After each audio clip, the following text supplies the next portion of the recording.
স্যান্ডেলের যোগ্য নয়। এই সমস্ত অশিক্ষিত মানুষগুলো হাইকোর্টের উকিল হয় কি করে? আপনি ভাষা ঠিক করুন, কারণ দেশের আইন সংবিধান আপনার একলার জন্য নয়। আপনি ভাষা কথাবার্তা ঠিক করুন। এই রকম একটা মানুষ এইভাবে মিডিয়াতে এসে কথা বলা, এটা কোনোদিন আমরা আশা করি না যে একটা উকিল সাহেবের মুখ থেকে এইরকম কথাবার্তা বেরোবে। ফুরফুরা শরীফ থেকে আমরা অন্য কিছু সিদ্ধান্ত নেবো, কারণ আপনি এটা ভাববেন না আমি হাইকোর্টের উকিল যা খুশি তাই বলবো। দেখুন, উনি ইসলাম সম্বন্ধে কতটুকু ওনার জ্ঞান আছে, উনি এই সমস্ত কথা বলার অধিকার ওনাকে কে দিয়েছে? বিশেষ করে আলেমদের দিয়ে কথা বলার অধিকার কে দিয়েছে? উনি কি মৌলানা? আলেমরা ভুল করলে তার কথা আলেমরা, মৌলানারা এই বিষয়ে দেখবে।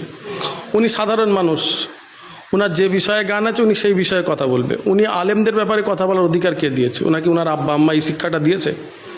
উনি কি এই শিক্ষা পেয়েছেন? উনি কি পড়াশোনা করেছেন? আলেম হয়েছেন? মিজান্নু, হিদায়তুন্নু, কাফিয়া, সরজামি, মুক্তেসার, মেশকাত, দওরা কমপ্লিট করেছেন? উনি আলেম, ফাজল, কামেল টাইটেল কমপ্লিট করেছেন? উনি মৌলানা? ওনার এত বড় হিম্মত, এত বড় অধিকার ওনাকে কে দিয়েছে? ওনাকে এই সমস্ত কথা বলার অধিকার কে দিয়েছে? দেখুন, আমরা জানতাম হাইকোর্টের উকিল মানে বিরাট ব্যাপার, এবং অন্যান্য উকিল সাহেবদেরও কথাবার্তা আমরা শুনেছি, আমরা জানি। সেখানে ওনার কথা শুনে আমাদের খারাপ লাগছে। আমাদের দেশের বদনাম হচ্ছে, হাইকোর্টের বদনাম হচ্ছে। উনি যেভাবে উনি কথাবার্তা বলছেন, যেভাবে কথা বলেন, এটা তো দুনিয়া দেখছে। তাতে আমার দেশের, আমাদের আদালত, আমাদের কোর্টের, আমাদের উকিল সাহেবদের বদনাম হচ্ছে। কারণ ওনার কথা শুনলে একদম ওনার কথা যেগুলো জঘন্য, এতটাই জঘন্য যেটা আমরা কখনো আশা করিনি যে একটা উকিল সাহেবের মুখ থেকে এইভাবে জঘন্য কথা বেরোবে। আমরাও সুপ্রিম কোর্টে গেছি, দেশের বিভিন্ন কাজে আমরা সুপ্রিম কোর্টে যাই, বা আমাদের যে হাইকোর্ট যেটা ওয়াকাফ আইন কালাকানুন নিয়ে যে আইন পাস হয়েছিল, আমরা সুপ্রিম কোর্টে গিয়েছি। ওখানকার উকিল সাহেবদের যে সমস্ত কথাবার্তা, যেভাবে ওনারা আমাদের সঙ্গে কথা বলেছেন, বা ওনাদের যেভাবে কথাবার্তা আমরা শুনেছি, তাতে মনে হয় ওনাকে ওখানে গিয়ে শিক্ষা নেওয়া দরকার। ওনাদের পায়ের স্যান্ডেলের যোগ্য নয়।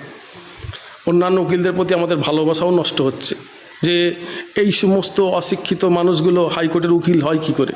কারণ ওনার কথাতে মানুষ বলছে কিছুই শিক্ষা ওনার মধ্যে নাই। এই রকম একটা মানুষ এইভাবে মিডিয়াতে এসে কথা বলা, তাতে আমরা তো কী ভাববো যে একটা উকিল সাহেবের কাছ থেকে আমরা তো এটা কোনোদিন আশা করি না।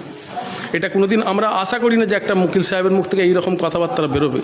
তাছাড়া ওনার কোনো আলেমের, মৌলানার নিয়ে কথা বলার অধিকার নেই।